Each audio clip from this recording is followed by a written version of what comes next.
राधानगरी तालुक्यातील सोळांपूर इथं पिसाळलेल्या वानरानं अक्षरशः धुमाकूळ घातलाय. अचानक हल्ले करत या वानरानं लहान मुलांपासून वृद्धांपर्यंत अनेकांचा चावा घेतलाय. काही जण आपल्या दैनंदिन कामात व्यस्त असताना अचानक झडप घालत या वानरानं त्यांना जखमी केलंय. वानराच्या हल्ल्यात शेवंता जाधव, शरद पाटील, बाबूराव कांबळे, मंगेश कांबळे, प्रकाश हरणे, सुजल पाटील, साई पाटील, गणेश पाटील यांच्यासह सुमारे 30 जण जखमी झाले आहेत. जखमींवर सोळांपूर ग्रामीण रुग्णालयात उपचार सुरू आहेत. जखमींमधील एकाची प्रकृती गंभीर असून त्याला उपचारासाठी CPRमध्ये हलवण्यात आलंय. या प्रकारामुळे संपूर्ण गावात भीतीचं वातावरण पसरलं असून नागरिक घराबाहेर पडायला घाबरत आहेत. या घटनेची माहिती मिळताच राधानगरी वन विभागाची रेस्क्यू टीम सोळांपुरात दाखल झाली असून पिसाळलेल्या वानराला पकडण्यासाठी शर्थीचे प्रयत्न सुरू आहेत. मात्र वानर सतत ठिकाण बदलत असल्यानं मोहिमेला अडथळे निर्माण होत आहेत. लोकांनी अनावश्यक गर्दी टाळावी असं आवाहन वन विभागानं केलंय.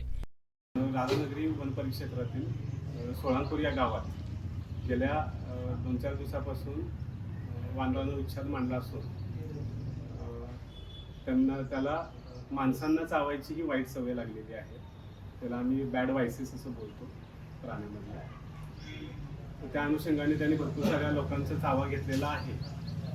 काल दिनांक 22 पासून आमचं बचाव कार्य सुरू आहे. पण इथली भौगोलिक परिस्थिती पाहता कौलारू घरं, कन्स्ट्रक्शन केलेली घरं, त्यानंतर डोंगर, यामुळे तो अद्यापही खाली आलेला नाही आहे, जेणेकरून आपल्याला त्याला पकडता येईल. ठीक आहे. तसेच त्याच्याबरोबर एक जुना इन्सिडेंट झाला असणार आहे, जेणेकरून तो माणसांना घाबरला आहे आणि आता तो माणसांच्या त्यामुळे घाबरून अटॅक करायची त्याला सवय लागली आहे. आणि आमच्या लोकांना एवढंच म्हणणं आहे की जोपर्यंत तुम्ही घरात थांबणार नाहीत आणि गर्दी करणार नाहीत तेव्हा तो खाली येईल आणि आपल्याला त्याचं बचाव कार्य करण्यास चांगली मदत होईल. वन्य विभागाच्या रेस्क्यू टीममध्ये वनरक्षक शरद कांबळे, प्रार्थना ऐनीकर, साईनाथ पुंगावकर, मनोज ढोणे, ज्योतिराम कवडे, अमित कुंभार यांचा समावेश आहे.